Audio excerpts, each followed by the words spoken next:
আসসালামু আলাইকুম। আউযু বিল্লাহি মিনাশ শাইতানির রাজীম। বিসমিল্লাহির রহমানির রহিম। নাহমাদুহু ওয়া নুসাল্লি আলা রাসূলিহিল কারীম। আম্মা বা'দ। আউযু বিল্লাহি মিনাশ শাইতানির রাজীম। বিসমিল্লাহির রহমানির রহিম। ঈমানদার কাদেরকে বলা হয়? আল্লাহ পাক ঈমানদারদেরকে খাস করে ঈমানদার বলেছে কাদেরকে? ঈমানদার কারা? ঈমানদারদের আলামত ওয়াল্লাযীনা আমানু আশাদ্দু হুব্বান লিল্লাহ। ঈমানদারদের আল্লাহর সাথে গাঢ় প্রেম ভালোবাসা হয়ে থাকে। ওয়া আম্মা মান খাফা মাকামা রাব্বিহি ওয়া নাহান নাফসা আনিল হাওয়া। আর যে ব্যক্তি স্থায়ী প্রভুর সামনে দাঁড়ানোর দ্বারা ভয় পায় এবং নিজের নফসকে লোভ লালসার থেকে রক্ষা করে, ফা ইন্নাল জান্নাতা হিয়াল মাওয়া। সুতরাং নিশ্চয় তার ঠিকানা হবে জান্নাত। তাহলে ঈমানদারদেরকে জান্নাতের যাবার নির্দেশ করা হচ্ছে এই আয়াতে। এখন ঈমানদার হতে হবে। ঈমানদার সম্পর্কে আমি অন্যদিন আপনাদের সঙ্গে একটি ভিডিও পেশ করব। এখন যে আলোচনার বিষয় হলো গুনাহ থেকে বাঁচার দুটি উপায়। এক, আল্লাহর ভালোবাসা এত বেশি হওয়া যে আল্লাহর ভালোবাসার কারণে মানুষ আল্লাহ তাআলার নাফরমানি করে না। আল্লাহ তাআলার এত ভালোবেসে মানুষকে আল্লাহ পাককে এত ভালোবেসে ফেলবে যে আল্লাহ তাআলার সাথে আর নাফরমানি সে করবে না কখনো।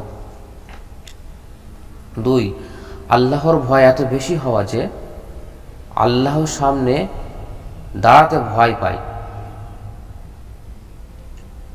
এ দুটি উপায় আছে যার দ্বারা মানুষ তার নফসের লোভ লালসা থেকে বাঁচতে পারে। আরেকটি বিষয় হলো জান্নাতের দুটি পা।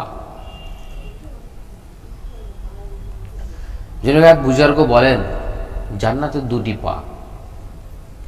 এর উদ্দেশ্য কি? বলার উদ্দেশ্য কি? তিনি বললেন আমাদের তোমরা প্রথমে নিজের নফসের উপরে একটি পা রাখো, তোমার দ্বিতীয় পা জান্নাতে চলে যাবে। তাহলে এর কথার অনেক তাৎপর্য রয়েছে। এই নফসকে আমার সংশোধন করতে হবে, নফসের চরিত্র সংশোধন করতে হবে, নফসের যে 6টি রিপু রয়েছে এই রিপুকে দমন করতে হবে।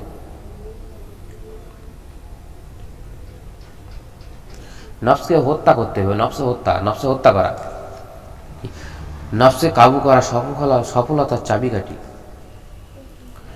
অধিকাংশ কিতাবসমূহ লেখা হয় যে নফসকে হত্যা করা। এখানে হত্যা করার অর্থ কোনো প্রাণীকে হত্যা করা নয়, বরং মানুষের ভেতর যে আমিত্ব হয় সেটাকে হত্যা করা।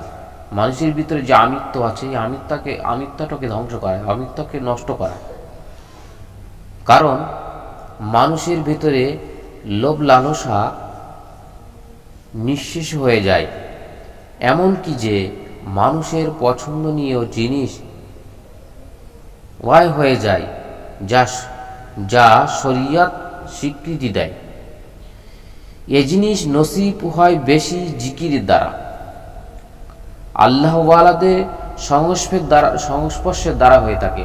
আল্লাহ তাআলা, আজ আমরা ভুলে গিয়েছি, আল্লাহ ওয়ালাদের সংস্পর্শে যায় না।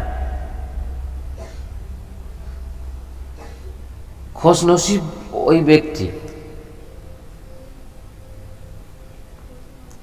আল্লাহ ওয়ালাদের সংস্পর্শ এতই প্রতিষেধক যে যা অন্তরে দুনিয়াকে পরিবর্তন করে রাখে। আল্লাহ ওয়ালাদের নেক দৃষ্টিতে সেটা প্রভাবিত হয়, সেখানে তরঙ্গ সৃষ্টি হয় যার দ্বারা অন্তরে দুনিয়ার পরিবর্তন হয়ে যায়। এজন্যই আল্লাহ ওয়ালাদের সংস্পর্শ যায় যার ভাগ্য জুটবে, সে শেষ খুশ নসিব ওয়ালা হয়ে যাবে। এখন আল্লাহ ওয়ালাদের কোথায় পাওয়া যাবে? দেখো, আমার পীর মুর্শিদ বলতেন, সবজি পাওয়া যায় সবজিওয়ালার নিকট, সবজি পাওয়া যায় সবজিওয়ালার কাছে, কাপড় পাওয়া যায় কাপড়ওয়ালাদের কাছে, লোহা পাওয়া যায় লোহা বিক্রেতার কাছে, আর আল্লাহকে পাওয়া যায় আল্লাহওয়ালাদের কাছে। এখন আল্লাহওয়ালাদের কাছে যেতে হবে, তো আমরা আল্লাহওয়ালাদের দিন দিন তো আল্লাহওয়ালাদের থেকে আমরা দূরে সরে যাচ্ছি। ওলি আল্লাহদের সাথে বসে আল্লাহ তাআলার প্রেম ভালোবাসা সৌভাগ্য হয়, অথবা মানুষ দিক পরিবর্তন হয়,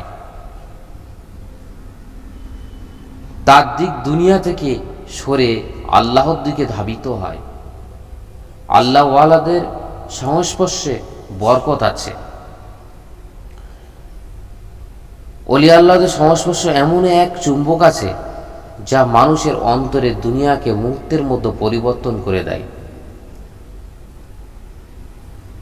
তাই কবি বলছেন, পথ প্রদর্শকদের মধ্যে ওই প্রতিক্রিয়া দেখবেন, বদলানো হাজারো তকবীর দেখবেন, হাজারো তকদির দেখবেন, অনেক তকদির বদলে যাবে।